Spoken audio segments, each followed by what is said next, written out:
Right, Mouse Nick, what was your bad point? My bad is that it's to do with G2 and their kind of recent performance, especially NiKo. And I think if you watch a lot of demos of players, as I do, you can tell when someone's just fatigued in the server by how they play. Like not checking corners very carefully, right. Like peeking with a nade out in their hand too often, like doing things that just feel lazy and almost like a lower caliber of play than what you're used to with a certain guy. And it feels like NiKo's kind of in that right now. And I will say there was a lot of circumstances that made things a little bit harder for him. The fact that he had an in-game lead for most of this group stage. But even going back to Katowice playoffs, I kind of noticed that too when I look back at his games, that he just is just not as sharp right now as an individual. Like when I watch a NiKo demo, I usually just see the most jiggle peeking of any rifler. Like he's almost just so frustrating to watch sometimes, because you know he's just going to take so much deliberate time with how long he takes to go around corners, because he's going to jiggle. And, it's almost like when players see NiKo, they're so afraid of his little jiggle peaks to be aggressive that they'll just use utility. As soon as they see that first arm, they're like, I'm not even going to stand at this corner anymore. I'm going to fall back, throw a nade at him.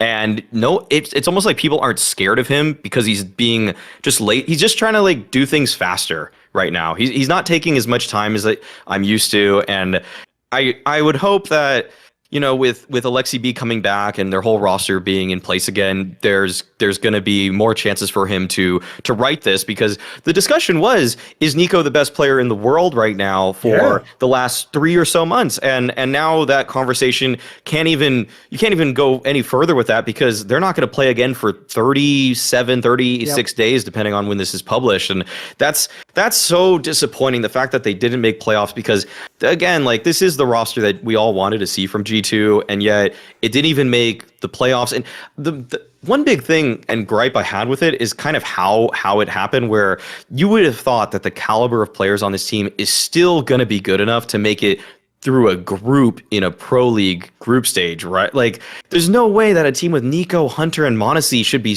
weak enough to not beat teams like Maus, who also didn't even get through this group, and yet they still fell short. So it's just a disappointing little last couple weeks for G2, I would say. And the fact that they're not going to play again for over a month is just like, wow, man, what do you even do for all that time?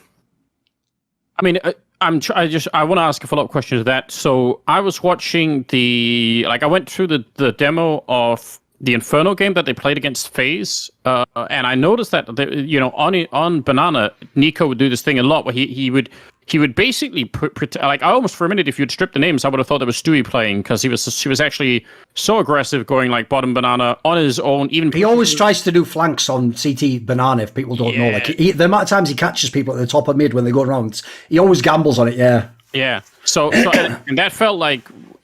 I felt like he'd even doubled down on that for that particular game. So is that the kind of thing that, like, does it feel reckless to you? Is that the point, or it feels like he's just suiciding sometimes more than I'm used to, where it's almost like he just thinks he has to be an entry fragger in the traditional sense. But what was so phenomenal about NiKo for the last 15 months is that he was doing it with so much more finesse, and it feels like now he's gotten just worse at it all of a sudden. And I want to just think it's just, all these other circumstances, but I fear it could be something worse. I fear he could be losing focus for some reason outside the game that doesn't have to do with just the fact that he's in-game leading, or Xtaz isn't behind them during the not pro league, Katowice playoffs. Like, if there's something else that's perturbing NiKo right now, I'm really worried, because it's really tough to see like the opening signs of someone perhaps falling from grace. Yeah, fair points. I will say, if people, because as usual, the problem with our Twitter is, on the one hand, I'm amazing at Twitter. Like, I'm incredible at getting engagement. On the other hand, I'm terrible at Twitter in the sense that everything I say usually needs to be mega unpacked And if you make it into one sentence, it will just seem mega incendiary in a way that it might not be at all. So, for example, I've no doubt people got really upset when I said the same thing, Maui Snake, which is like that whole story, that narrative of like, is NiKo the best player? It's just dead now. It's over. Like, I'm sorry, after the Katowice playoffs and this run now, like, first of all, his numbers aren't there. It's all gone. Like, you know, the other players are still just as good. Now, the problem with that is, people might say what you said, Maui Snake, like, yeah, but what about all the extenuating circumstances? Look, I'm not blaming him. I'm just saying that he, by definition, he can't be the best player in the world, can he? Like, that's just a performance metric, boys. It's not about like, yeah, but what about his thing and then his thing? Like, yeah, but the point is that narrative has to restart. Like, it can start again if everything resets and he becomes mega again, of course. And by the way, it was a totally valid discussion, of course. Yeah, I'm just keeping track of that. I will agree with you. I think it's sad. I mean, when you were even saying that there, Maui Snake, the reason why it's so egregious that that's even part of the context is because, as you sort of also pointed at, if you if someone said, right, you know, like that game, like, who am I? And you just give like details about the person, like, I came from this place in 1984. Like, if I did all that, right, but I was starting out like this, I am the player with probably the best angle clearing in the history of Counter-Strike. I am the most precise rifle player when jiggling. Like, NiKo would be the answer instantly to all of these questions. So I agree with you. If that's anything that's starting to creep into his game, that's a really disturbing trend, because NiKo was if people don't know, I always bring up with NiKo, for newer fans, that this is a sign for why there is no such thing as the right sensitivity.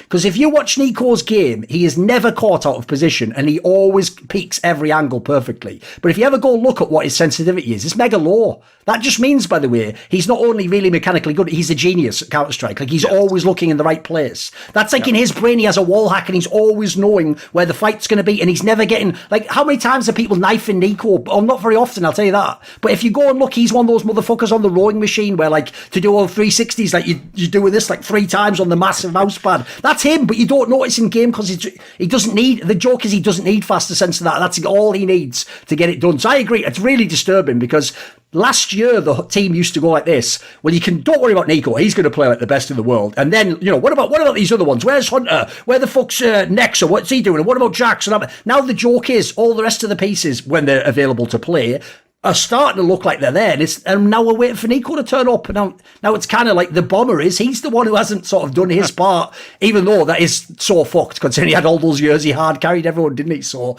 I get it is brutal, but also, yeah, I agree, it's a bad point. It's just a sad state of affairs, and G2 would almost certainly be in way better position if he'd played even 10% better, would have been enough, you know. We're not asking for a lot. And also, I will say, in case a fan thinks, I've got a video on this coming out today, we're not doing that thing where he had like a slightly bad... Yeah, he had some really bad games, guys. Like, he had some terrible matches. Like, I did a stat the other day.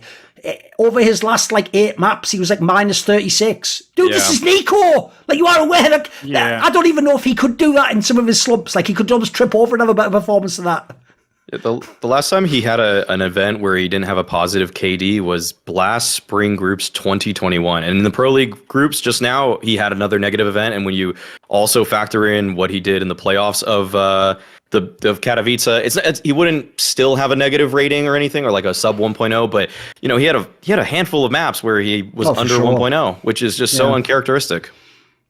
Yeah, for sure. Right, okay. We'll go. Did you have a point there, Anders? No, I think my nature is to try and like come up with all kinds of excuses, but like I feel like I'm even like failing a little bit to do that. Like I wanted to say like, okay, well, you know, in the past, like he basically had to do the hard carrying, and now that Modesty is there, like there could be some sort of but I'm not even sure if I really buy that. Like it sounds on the surface like it could make sense, but I don't know. I could lay out the fact that the excuses, which if people weren't aware of what happened in the group stage, you know, Alexi B had COVID, he wasn't there. Skip that, because it's going to come into one of our points later. So that's okay. Well, then even before that, it was, you know, Xtaz wasn't there behind them in the playoffs. So yeah, I've got all that as well. That's all coming. That's all coming. Sure. But anyway, I'll slightly agree with Anders. As an initial premise, I also wondered the same thing. Actually, I said it on By the Numbers. People take it for granted, but the good part, by the way, about knowing you're the only one who can carry a game is that now gives you the green light to do anything you want to do in the game, because it's justified. The problem is, the more teammates you add who are going to be stars, sometimes you're going to have to compromise with them. You're going to have to give them space. You're going to have to set them up. So yeah, it's not impossible as a premise. Unfortunately, I do also think he probably just played badly as well at the moment. So we'll see. And that's also a storyline, you know, keep your eye on. We'll see where it tracks in the future. Want to see more cool, funny, interesting clips based on topics from my content? Well, subscribe to this channel then, or, you know, be a pleb and don't.